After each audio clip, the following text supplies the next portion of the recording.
পেশায় রাজমিস্ত্রি, সংসার চালাতে কাজ করতে হয় রাজমিস্ত্রির। ইচ্ছে জাগে লটারি টিকিট কাটার, আর মঙ্গলবার দুপুরে নিমাই সরকার 120 টাকা দিয়ে লটারি টিকিট কেটে আনে। আর বিকেল হতেই জানতে পারে প্রথম পুরস্কার 1 কোটি টাকা লটারিতে কোটিপতি হলেন রাজমিস্ত্রি। মাত্র 120 টাকার টিকিটেই বাজিমাত। ইংলিশ বাজার ব্লকের ফুলবাড়িয়া গ্রাম পঞ্চায়েতের তাঁতিপাড়া এলাকার বাসিন্দা নিমাই সরকার। তিনি রাজমিস্ত্রির কাজ করেন, কোনো রকমের সংসার চালান। পরিবারে রয়েছে 2 মেয়ে 1 ছেলে।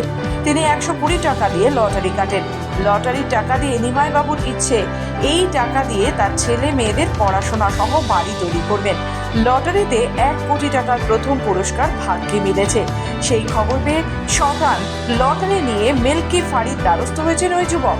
তবে তার স্বপ্ন ছিল লটারিতে একদিন না একদিন 1 কোটি টাকা পাবে সে।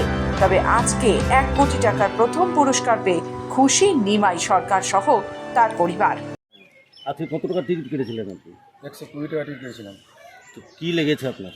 First prize. তো আপনি কী করে বুঝলেন যে আপনার প্রাইজ লেগেছে? আমি বুঝলাম, খাওয়ার পরে মিলিয়ে দেখি যে আমার ফার্স্ট প্রাইজ লেগেছে। তারপরে আপনি কি করলেন? তারপরে আমি আসলাম মিল্কি ফাড়ি আমাদের প্রশাসনের সহযোগিতার জন্য। আমাদেরকে সহযোগিতা করেছে।